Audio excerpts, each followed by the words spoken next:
I was not born a warrior. My people, the Yurikai, once roamed the forests of Lunas like whispers between the trees, keepers of song, lore, and spirit. We were dreamers, dancers, and oracles. Our fur shimmered beneath twin moons, and our claws had not drawn blood in 3 centuries. That changed the day the humans arrived, and it changed even more the day he found me. I remember the first time I saw him, mud on his boots, a cloak of scavenged fur, his face marked with the weariness of exile. He stumbled into our sacred glade like a dying animal, and I should have turned him away. But I didn't. Instead, I let him live. His name was Aaron. I later learned he had been cast out by his own kind. A rebel, they called him, for refusing to enslave ours when the dropships came. He had tried to speak on behalf of the aliens, but his words had fallen on deaf ears.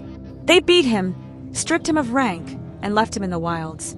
He was broken. I could smell it on him, and I was curious. Each day he healed. Each night, I watched him from the high branches, wondering what drove such fire in a creature so soft. He could barely swing a blade. He slept poorly, yet his spirit, it flickered like a wildfire, never dying. He began to speak to me, not in words I understood, at first, but in patience. In gestures. He mimicked our sign language, clumsily, but he learned. Faster than I expected.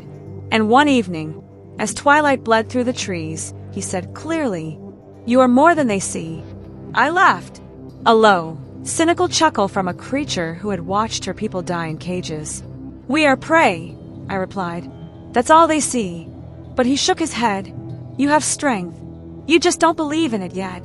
And somehow, that angered me more than any insult. What did he know of strength? His bones broke easier than mine. His reflexes were slower. His eyes couldn't even see in the dark. But he believed. And belief, I would learn, is a dangerous, beautiful thing. We trained in secret. At first, I humored him. Let him teach me how to hold a human blade, how to read terrain like a soldier, how to anticipate, calculate, strike. It was unnatural. The Yurikai fought with grace, not grit. Yet as I moved through the motions, a fire began to awaken inside me. Not rage, purpose. I began to understand something he had sensed long before I did. We were not weak. We were asleep, and I was waking up. Weeks passed, then months, and then they came. A human raiding unit, one of the last stragglers left behind after the armistice failed. Aaron saw their tracks first. His eyes narrowed. He drew his blade and told me plainly, "They're hunting your kind, and they don't know you're no longer prey." Something in me snapped. That night, beneath a crimson moon, I moved through the trees like a phantom, silent, furious, alive. I struck first. My claws sliced through armor like wet bark. They screamed, but I did not. When the last one fell, gasping in the roots of an ancient tree, I stood over him and whispered, "Tell your kind, the forest has teeth again." Aaron found me drenched in blood. I expected horror in his eyes, but there was pride. He stepped closer, took my bloodied hand in his, and whispered, "You're ready now." "Ready for what?" I asked. He didn't answer. I learned the answer the next day. He led me to a hidden chamber, deep beneath the ruins of an old outpost. There, under dusty tarps and tangled vines, was something I had never seen before, an old human war suit, reforged for someone not quite human. For me, it shimmered with adaptive armor.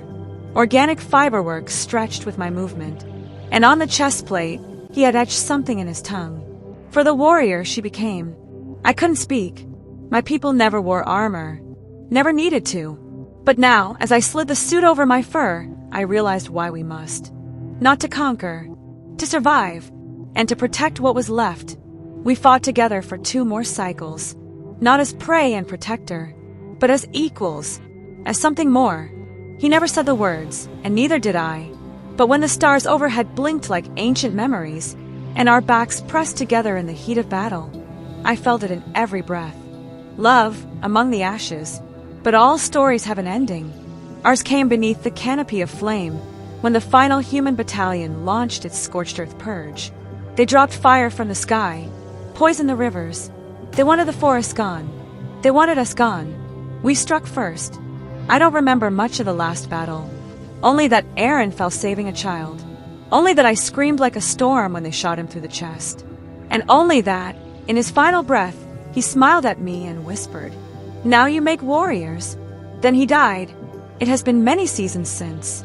I am Kira of the Yurikai, once a singer, now a blade. I wear his armor still, and I train others now, young ones, old ones, even those who had forgotten their claws. We are not prey. We are protectors. And when I stand atop the high cliffs at dusk, I still see him in the wind, in the sky, in the fire he left behind. Aaron did not come to save us. He came to show us who we truly are, and I will never forget what he gave me. Not a weapon, not armor, but belief.